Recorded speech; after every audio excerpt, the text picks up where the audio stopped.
Hello, everybody.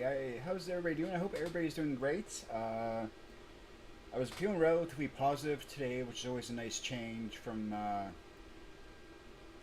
few other days. So I've been furiously listing stacks and stacks and stacks of various DVDs, Blu-rays, HD DVDs, video games, VHS tapes, and so forth, and CDs over the last few days. So I haven't really had much time to do a video, but then I got an order in, and I'm like, you know what, I'm just going to do a quick video, and then, shortly after 10 o'clock here, local time at night, I'm going to call it a day, and I'm going to take a few minutes to maybe enjoy a video myself. But in this particular video, I'm just going to show how I process an order when it comes to, say, a DVD. In the case of this particular video, Simon purchased this Pokemon double feature from me through my eBay store. It's got Pokemon Forever and Pokemon Heroes the movie. I haven't personally watched the Pokemon series myself, other than knowing what Balthazar, Charmander, as well as Pikachu is, I should say. I don't really know much about the story behind Pokemon is. I did watch the Pokemon movie with Ryan Reynolds when he voiced the voice of Detective Pikachu, which I thoroughly enjoyed, even though I'm not a huge Pokemon fan. Please don't hold that against me. But anyway, I just wanted to show the disc. So as you can see, the disc looks really nice and shiny. That's one side, and here's the other side. So generally what I do, once I polish the disc to the best of my ability on my JFG Easy Pro, what I'll do is I will use one of my optical drives. Forgive this order of my desk. So we got my optical drive right here. I'm just going to put this into the drive. Now this is a double-sided disc. So what I'm going to do here is I'm going to try to show the tool I mainly use. Let me just move my camera again.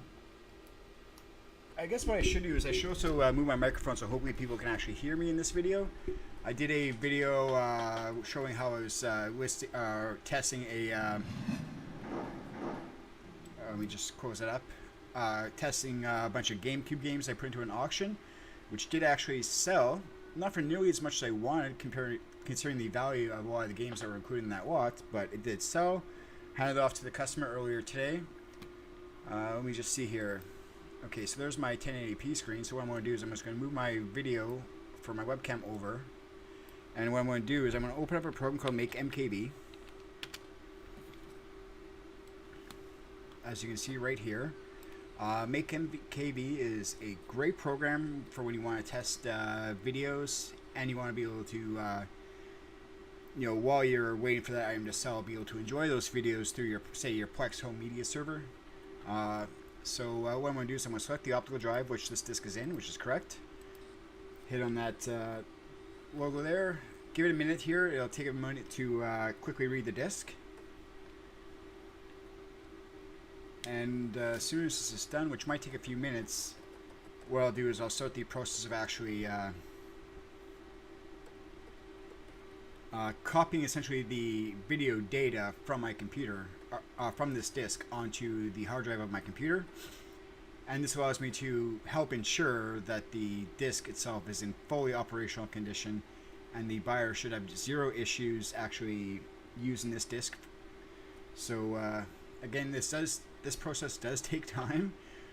Believe it or not, it can take anywhere from 30 minutes to say just over an hour to do a full rip test of a disc. Of course, that depends on how much data is actually on the disc. Is it a single layer disc? Is it a dual layer disc? And so forth. If it's a Blu-ray, is it an HD DVD, and so forth. Obviously, audio CDs are significantly faster to rip because there's a lot less data than on, say, modern day optical discs. And please forgive the fan. That's actually my heater. My apartment is rather cold because for whatever reason the radiator heaters are not working at the moment.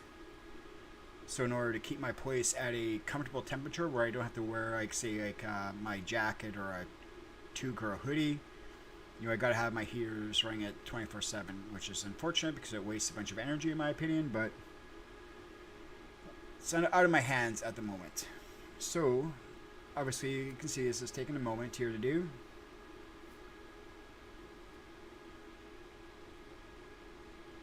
This disc was earlier placed through my JFJ Easy Pro in order to attempt to polish it to the best of my abilities. And that takes roughly took about 6 minutes to do. 3 minutes on one side, 3 minutes on the other side. Then I would take my microfiber cloth and try to remove all the compound that was left over after being polished. But then this just shows the actual effort I'm putting into actually processing orders, listing items. Before I list DVDs or CDs and so forth, what I do is I will create piles of the media near my desk. In this case, I have a stack on the floor right here. I have a stack of movies in this box here. It's just a simple banker box with the top cut off. And this is how I generally would store DVDs. Each one of these boxes can hold up to 80 DVD style cases. From say an imported copy of Spider-Man to Scott and Bailey. In this we also got Silent Witness. We got the classic. Let me pull out here Superman movie with Christopher Reeves. We got another Silent Witness season. I just actually put that next to the other Silent Witness. We got a classic movie like Stand By Me with Will Wheaton and a bunch of other actors which have become more famous over time. You got River Phoenix, you got Corey Freeman, you got Jeffrey O'Connell, and Keith Sutherland. So this is a great movie. If you haven't seen this, this is a Region 2 disc. So when you're ordering a DVD, it's always good to know what region code your device is actually meant to play back. Here in North America, on average, you're going to be, Region 1. Whether in the United States or Canada, our region code here in North America is Region 1. Region 2 is generally Europe and some parts of Asia and Australia is Region 4, for example. But anyway, you want to make sure that you take a moment to actually note the region code on some movies, like this Stand By Me DVD here. You can hopefully see that that's Region 2. And one way to know if a movie is a different region than, say, North America is to simply look at the rating. Like here you can see two different icons. You can see this icon right here, so a red circle. Almost looks like a stop sign. That's a dead giveaway that this disc most likely will not work in your standalone DVD player, but you could put it into your computer and play it back using, say, VLC Media Player with no issues. Other great movies in this box right now are Starship Troopers, Let Me In. We got Jeepers Creepers, Burn the Floor, and a few other random assortment of DVDs we've been listening today.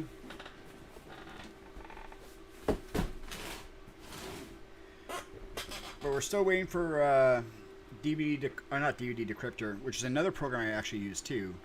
DVD Decryptor, however, usually makes ISO files, which is essentially a optical disc image, which are not compatible with, say, Plex Media Server. You can play them back generally with, say, Kodi or XBMC, Xbox Media Center. But with Plex, you have to use a slightly different format, which is why I like using Make MKV. But while we're waiting for this, what I should say too is that whenever I'm done ripping the disc or polishing a disc, I generally put them into these little paper sleeves when I have them available. I have other ones available which are, in my opinion, not nearly as good, but they're still better protection than, say, just putting the disc into the case. I try not to put the disc in the DVD holder itself, just because I'm always worried about the disc actually popping out and being shooken around during shipping, and thus causing additional scratches and a lower customer experience. And that's why you usually use these little paper sleeves to help hold the disc while it's in shipping, to try to help ensure that the quality of the disc, as it left me, arrives in the same condition as it left me. If that makes sense to you, that's great. Hopefully it does. Let me just try to get a little bit more comfortable here. This chair is literally falling apart. You know, I got one arm and the other arm's already fallen off. But you know, I work with what I got. You know, it's just like my desktop computer. It's like it's nothing fancy. If I actually opened up, say, Task Manager here, and move that over to the side here, and you can see all the apps I got open, like OBS, Chrome, Plex Media Server, and so forth. If I went to, say, the CPU section, performance, you can see that my CPU is an Intel Core i7 3770 running at 3.4 gigahertz. This is by no means a fast processor, even though it is still an i7.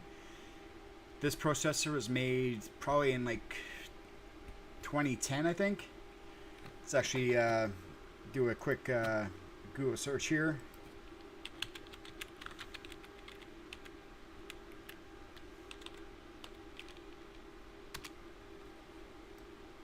Okay, it's not the K processor.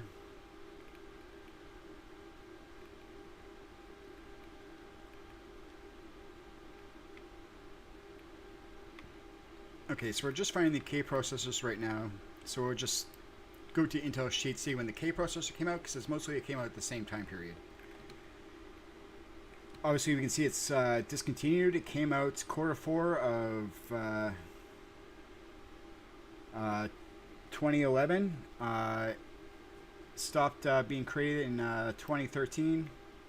It's a 4-core processor with 8 threads. I'm no Linus Media Group, so like, obviously I don't go into the same details, especially for older technology. What's the point?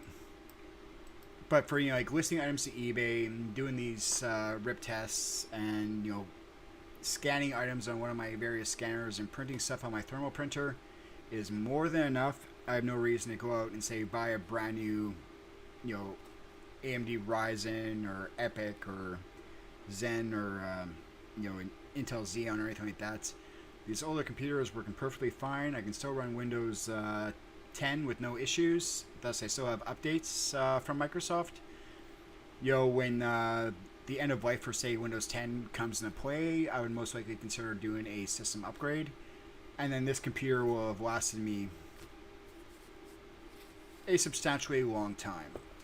You know, obviously I've done memory upgrades. Like when I first got this computer, I only had 4 gigs of RAM. I've since bumped it up to 16 gigs of RAM and threw in an SSD. So that is helping to extend this machine's lifespan. You know, my GPU is only an NVIDIA 1060 with 6 gigs of RAM. Again, I don't play a lot of video games because I usually spend most of my time playing, you know, listing stuff to eBay. And when I do want to play a video game, I want a consistent frame rate generally and consistent performance. So I'll just load up a game on one of my various consoles. As you can see by my eBay listings, I definitely have no shortage of video games for either, you know, PlayStation 1, PlayStation 2, PlayStation 3, Xbox, Xbox 360, Sega Dreamcast, GameCube, Super Nintendo, Nintendo, GameCube, Nintendo Wii, Nintendo Wii U, and so forth. So it's like I'm definitely no shortage of games, and I have no reason to necessarily play the games on my PC. But this machine works perfectly for what I do. And we're still waiting for this thing to actually finish reading this disk, which is taking a little longer than I expected. Okay, the one error message you're seeing here is does not match the region code currently from the currently inserted disk. That is because this disk here is in a optical drive which is set to region 2, which allows me to better test a lot of my imported disks. I should probably take this disk out. Actually, that's what I will do. I'm going to eject this disk. I'm going to pop open my Xbox 360 HD DVD drive and put the I'm going to put that Pokemon disc into that drive, and hopefully that speeds up this process. So we're going to have to go into Toshiba, which we already got selected. And as you can see, this does load up with VLC Media Player.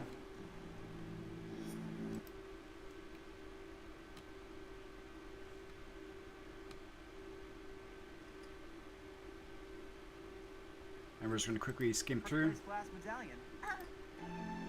So obviously, yeah, this does play back, but we want to make sure that we can actually still physically copy that data from the disk onto my computer to ensure a better customer experience and know that this disk does work fully with no issues. So we got our Toshiba drive selected right up here, which is for the HD DVD drive, which still reads DVDs. It won't read a Blu-ray, but it still does the purpose of this. As you can see, it says Pokemon Heroes, so we're going to do that.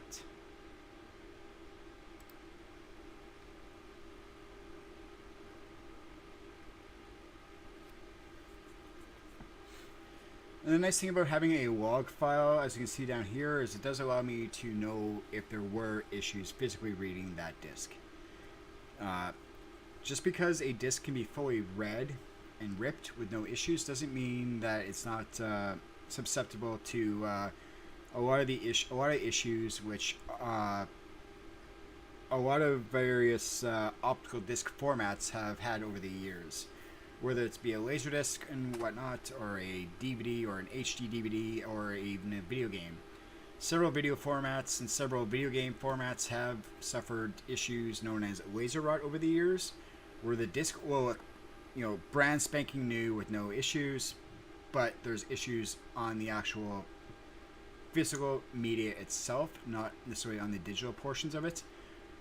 Laser rot generally is when an optical disc was made with a organic compound to help adhere the layers of the disc together. And over the years, those decay, which is why I do these rip tests, because I want to make sure that everything's working. So now that you can see, obviously, with the HD DVD drive, it's having better luck at actually more quickly reading this disc, because this is a Region 1 device, as opposed to the other optical drive I have, which is Region 2. Which was always trying to essentially decrypt the data on the fly. So what we're going to do is we're going to click on that little check mark here and make sure that we got all the video files and all the audio files and all the subtitle tracks. I'm just going to make a folder here in my DB rip folder called Pokemon. I'll just call Pokemon 1. And I'm just going to select that folder, and then I'm going to hit the Make MKV icon there.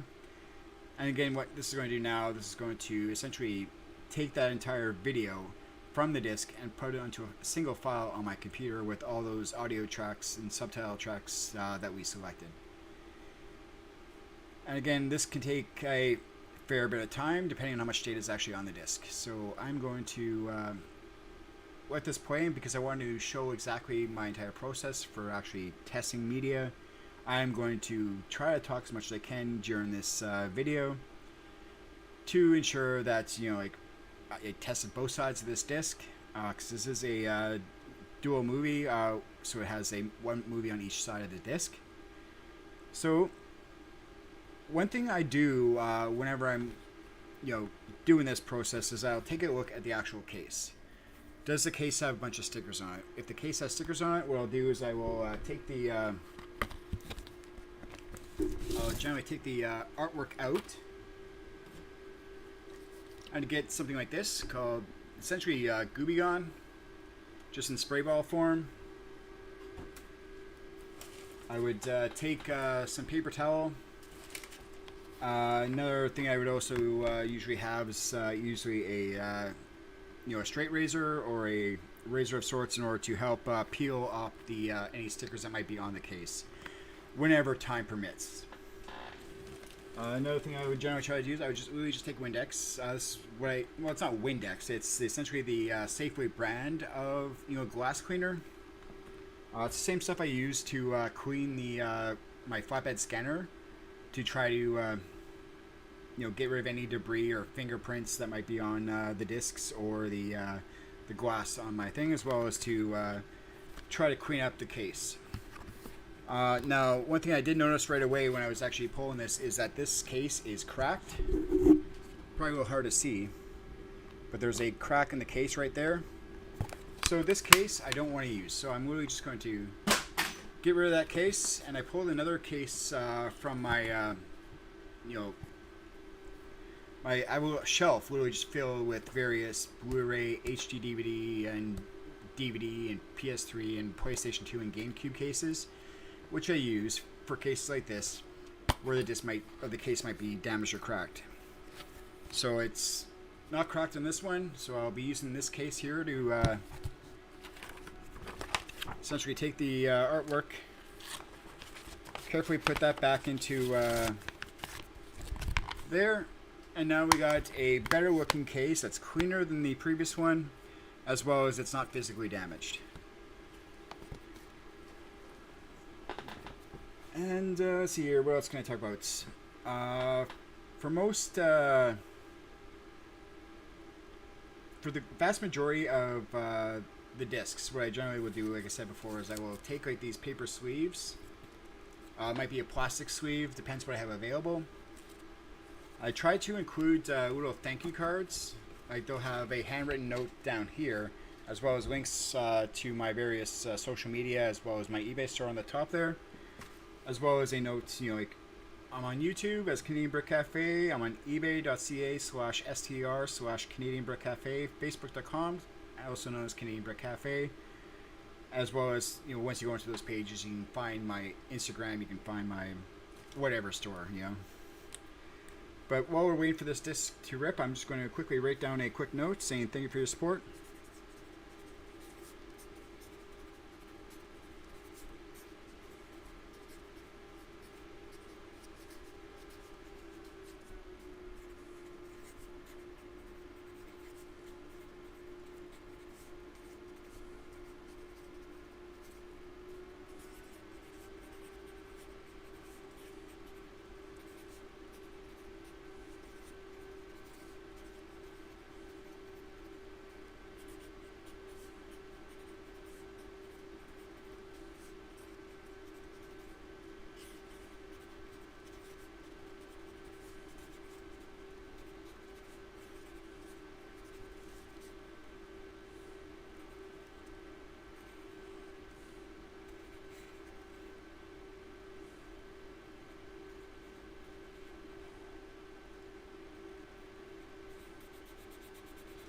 And since it is Christmas time, I'm just putting a little quick little drawing here.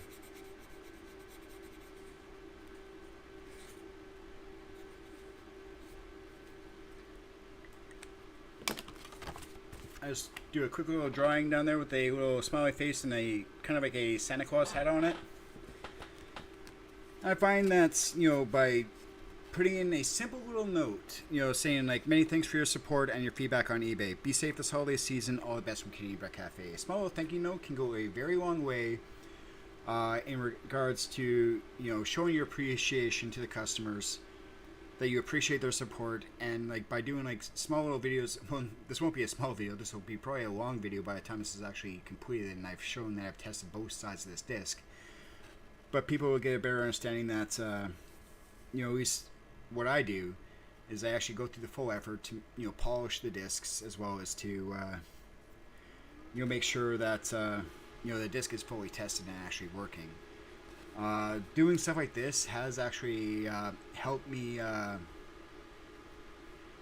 don't want to say combat, but help win disputes with eBay.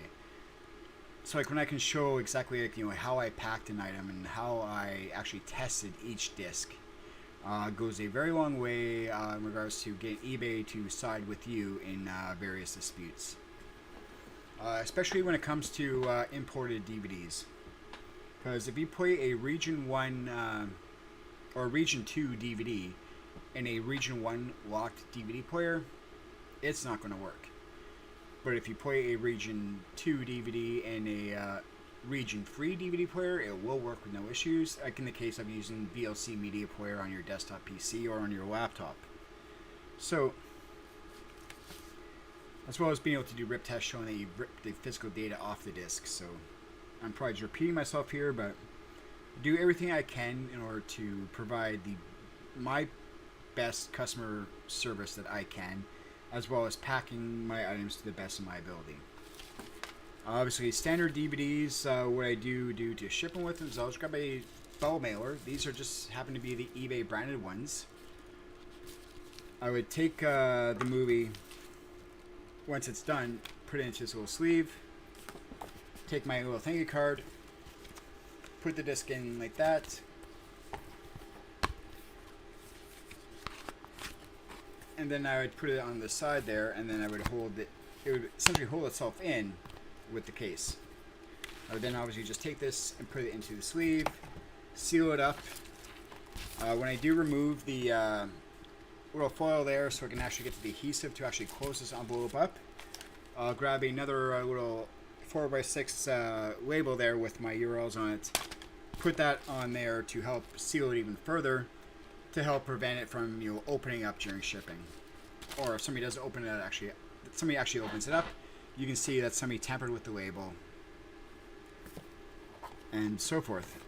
Obviously, when it comes to shipping stuff on eBay, I do offer you know, letter mail shipping, as well as track shipping options, which are also available.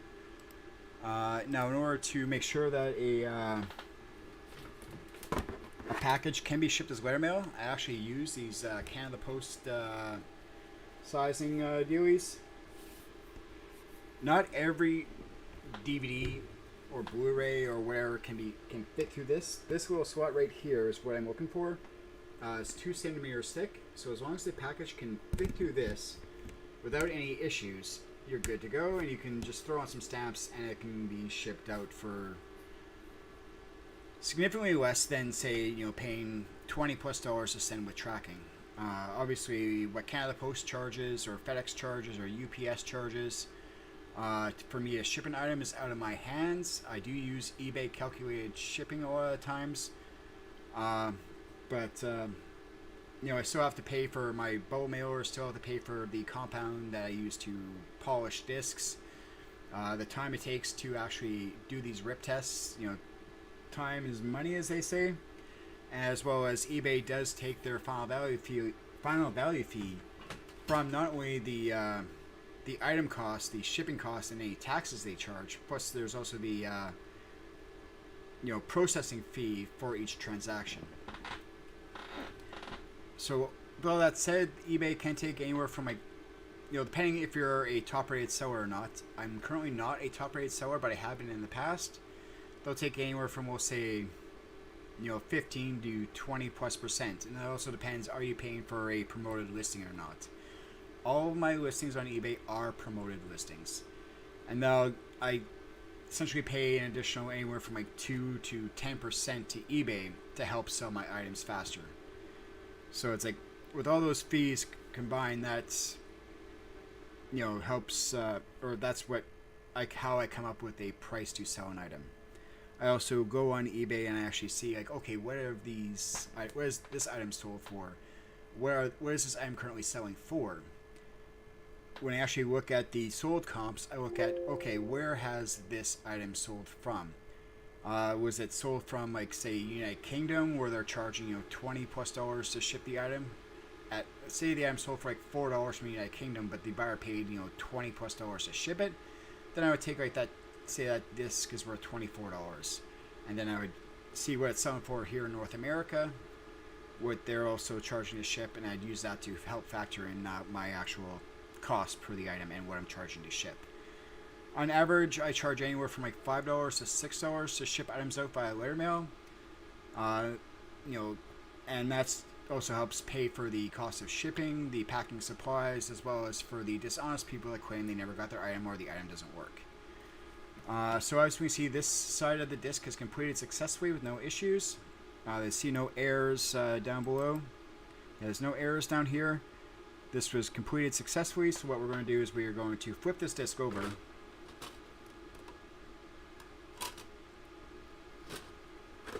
And now we're going to rip test that second side of the disc. Because remember, this has 2 different movies on it. I want to make sure that both sides of this disc fully work. Alright, and here we have Pokemon Forever. It came up right away with VLC Media Player.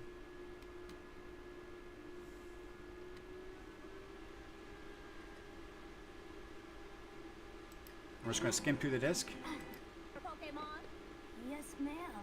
And you're going to love what you see in there. Let's go here. Subtitles. There's no subtitles on this particular disc. Audio tracks. There's only English.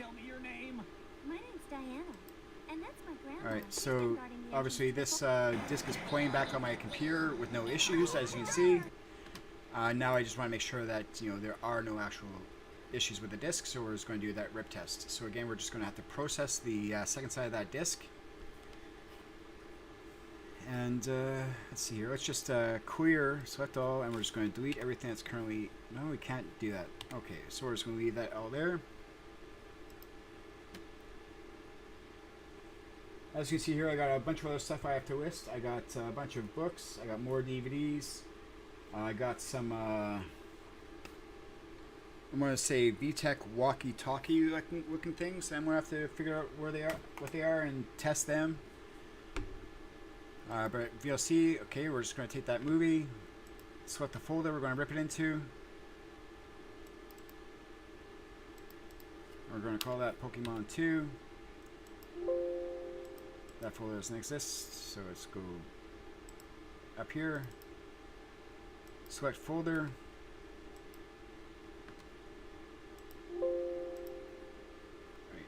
let's just go up here, new folder, we're just going to call it 2, select, and hit make MKB.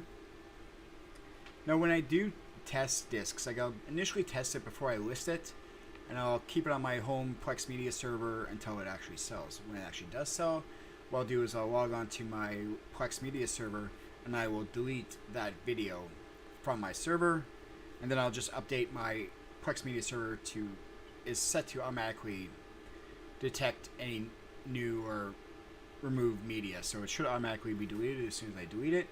If anything, it just won't play back the video because it's not physically there.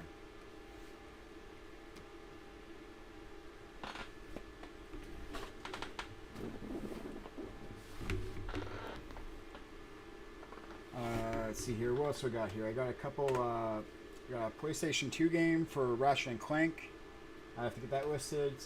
Tom Clancy's Splinter Cell, Pandora Tomorrow. Got a game called 4 Greatest Hits. I have to list that to eBay.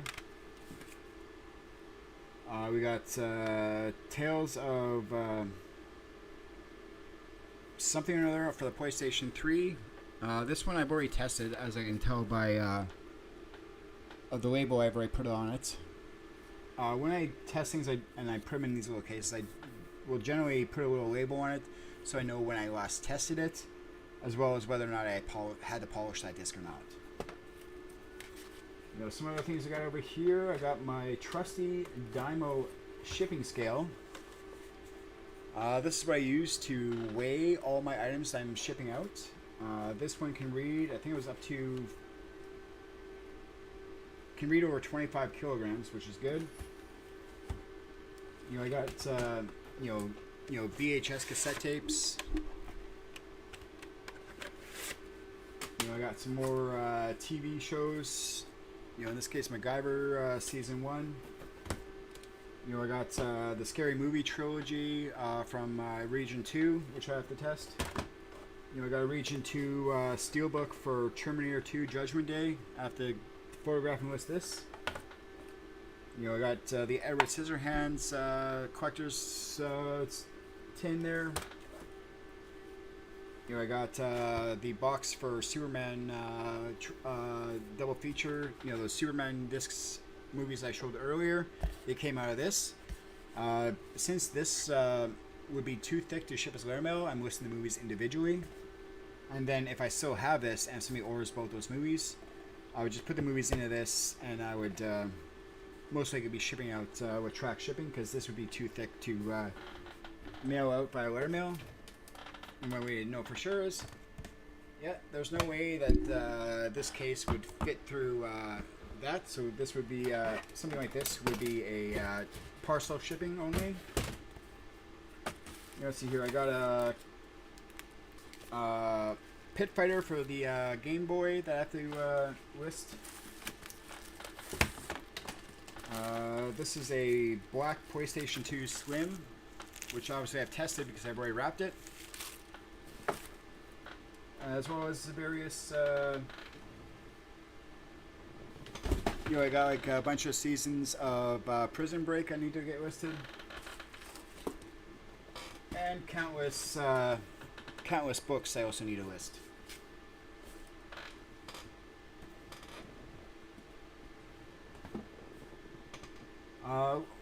Some people might say, like, why don't I use the other night when I made the video talking about my personal mental health, my aunt asked why don't I set up an account with, say, Canada Post Venture One, and technically I do have that because with the eBay shipping program with Canada,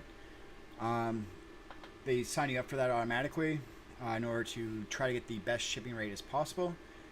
But just because you can sign up for it, and they do offer a slight discount, it's not the greatest discount, but it's something better than, say, packing up your items and then going all the way over to Canada Post, which is roughly around a 30-minute commute for me to walk there and walk back, not including the time I actually have to wait in line to actually pay for the shipping and get that all taken care of when I'm there, which is why I like to be able to print my own labels here through the eBay platform using my trusty Zebra thermal printer.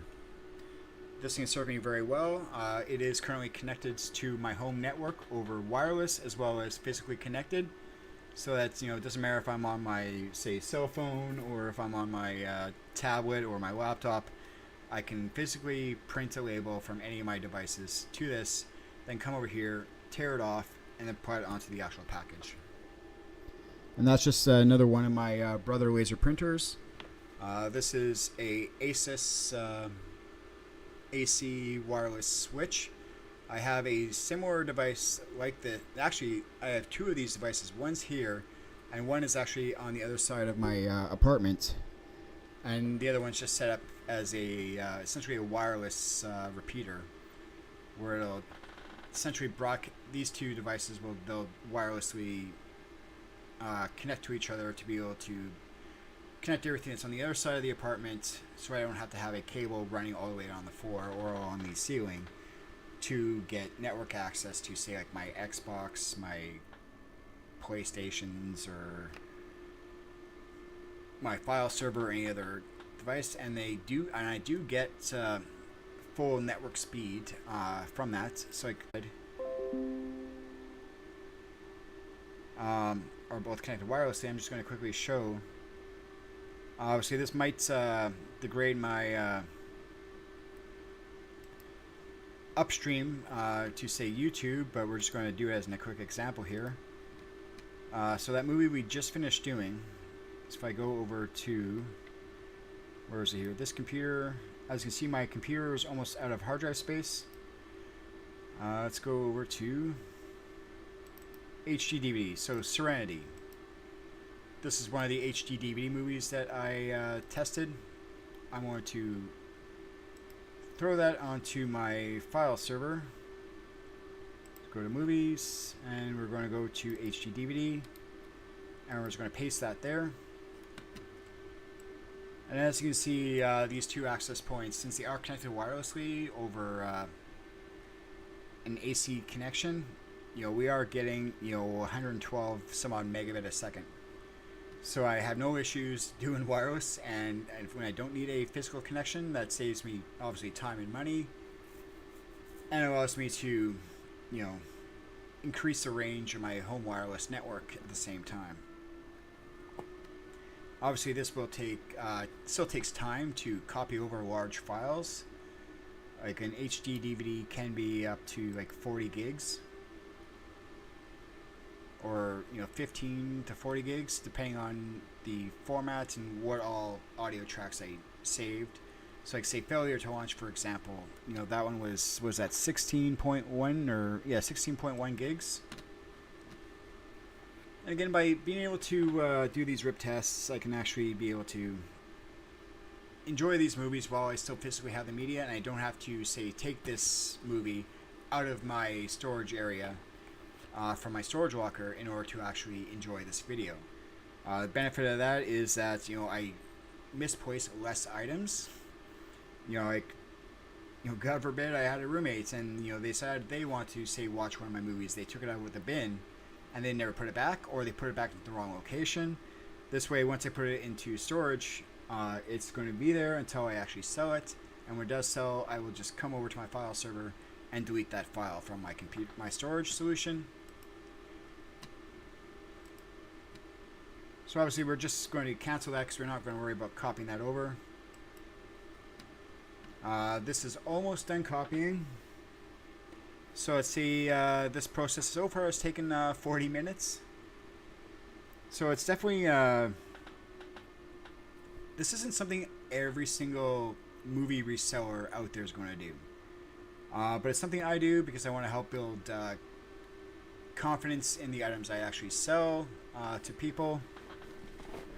I want them to know that whether it be a video game, a Blu-ray, an HD DVD, that it's going to work with no issues. And that they could do exactly the same thing. They could rip the disc themselves with their own equipment and to put it onto their home Plex media server. Benefit of Plex media server is that once you rip it, you know, you can pretty much stream it to any device. You know, you can stream it to, say, a cell phone, well, in this case, a little tablet. Or you can stream it to your laptop, or say your brother or your sister or your mother. They can stream the movie from your location to them, and they don't have to ask to say, hey, can I borrow your copy of Pokemon because I want to watch it this weekend. Especially when, you know, you live in a city that's like, you know, big like Vancouver. You know, you got Surrey, you got Richmond, you got Delta, you got Langley, you got Coquitlam, you got Port Coquitlam, you got the township of Langley, you got the island, you know, you got Victoria, you got Squamish, you got White Rock, or wherever your family might be. You know, as long as you got a fast enough internet connection, you can actually share your home movie or music or photo collection with friends and family, no matter where they are in the world. And this also is perfectly legal to do. If you physically own the media and you rip it yourself, you have the legal right to use it, and it's essentially just a backup. It's like, I don't want to worry about scratching the disc. I want to know that, okay, I tested it, it works. I can now pack up this disc, I can put it into storage, so when it sells, all I have to do is pack it up into a bubble mailer and ship it on its way. Include a nice little thank you card. Hope that the buyer leaves feedback. As you can see by my eBay page, oh, this disc is actually almost done. So we'll wait for this to be done. Okay, copy completed. So there's no issues reading either side of this disc. So let's take that paper sleeve. Just going to open it up. We're going to take that the physical disc for that Pokemon movie. As we can see here, it looks to be in excellent condition.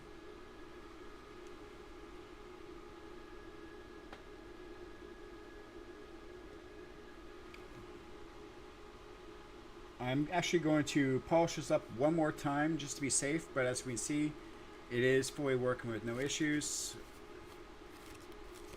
But I want to, again, I want to make sure that the disc is cosmetically in great condition.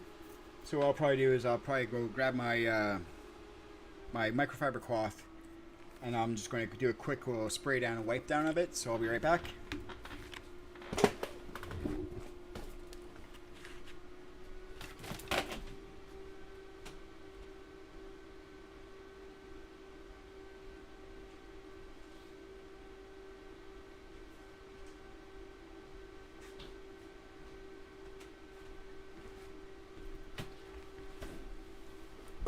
Alright, so I got my microfiber cloth, which I literally got from the dollar store.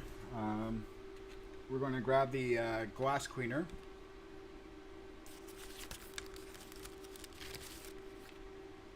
And it's just a little extra compound on the disc, so I just want to quick little squirt.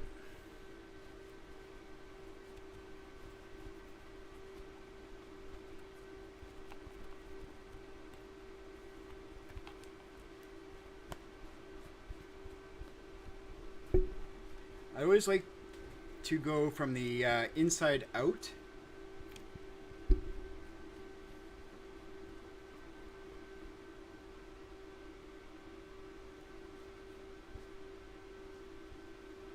And then I'll do a quick run around the edges there. Do another quick little inspection. That looks a lot better. Less compound on the disc. So again, we just take the disc, we put it into the sleeve.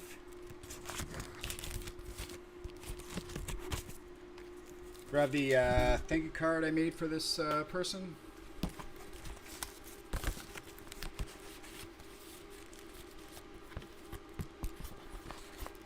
And then I'm just going to put it down like that. Close it up. Again, we don't hear anything jumbling around. So I feel safe in shipping that. Put it into the bow mailer. We can see the disc is in there.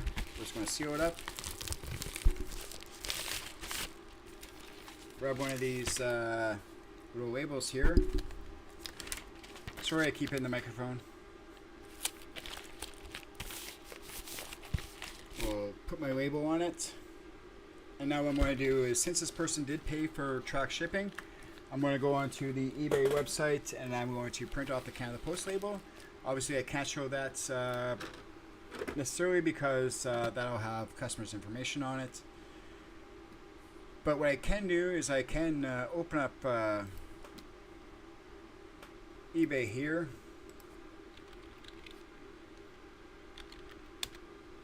And what I can do is I can go to my sell section and show that at this point in time I have 1,333 positive feedback on my eBay profile, which I'm always happy to receive people's feedback. I only provide feedback once a buyer's left me feedback. That's done automatically. So as soon as a buyer's left me positive feedback, I have eBay set up in order to provide feedback. That can be an issue for a lot of sellers. Or a lot of buyers, they just say like, okay, the buyer's already done their part. They've already paid for their item. You should get feedback right away. But I don't, and that's because 1 in every 3 or so people provides feedback. Not everybody provides feedback. And I feel like, like if I've done my job, or like done right, you should have no problem giving me feedback. I'm always greatly appreciated for feedback. So as soon as you provide feedback, eBay automatically provides feedback to you from my account. As you can see, I do have 100% positive feedback right now. I have 1 neutral feedback, which isn't really a neutral, I would say. Like if I click on that 1 feedback and I scroll down, he really just wrote thanks and neutral feedback. But if we go into my actual feedback over the last month here, you can see, received today, packed well, thanks for the card, very fast shipping, thanks, great as expected, great as arrived as expected, and everybody seems to really enjoy the items that I've sold. A lot of the times I do ship out with Canada Post letter mail. Like this would fit through the slot. Like if I was to take my trusty slot, this thing allows me to know for sure, without a doubt, that this particular package can be shipped as letter mail. So as long as the package can fit through here with no issues, this can be sent as letter mail. And generally my letter mail fees for most DVDs is anywhere from like $5 to $6. Anyway, I'm going to end it for today's video here.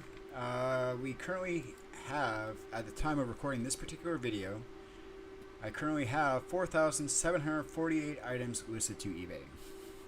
That's a lot of items and a lot of time.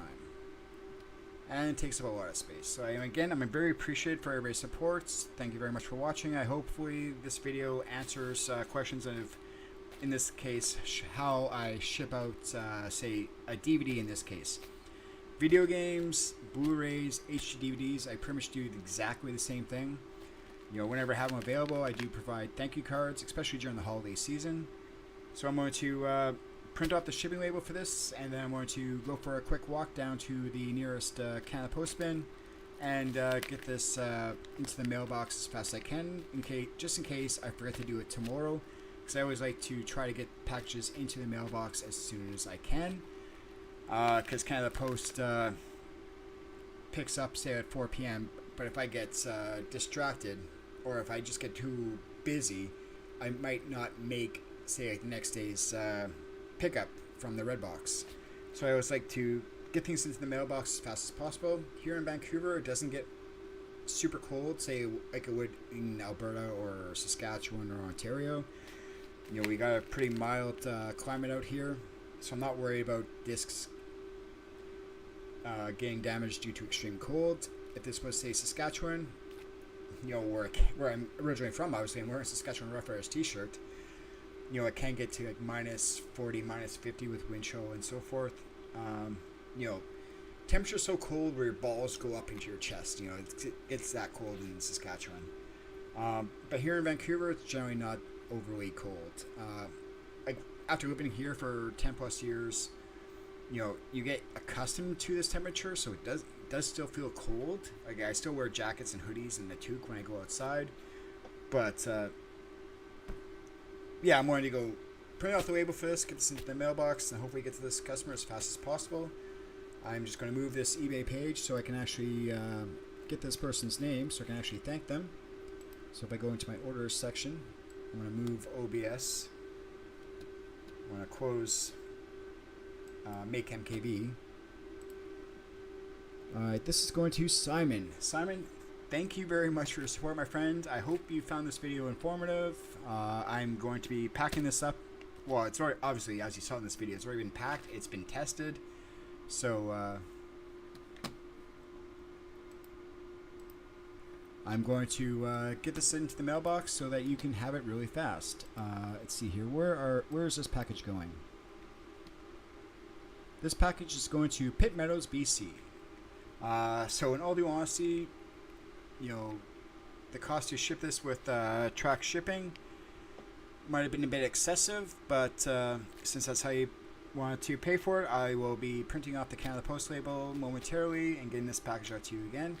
Thank you very much for your support. Have a happy holiday season. I wish you all the best. Enjoy this movie in good health. And be safe. Thanks again. Bye.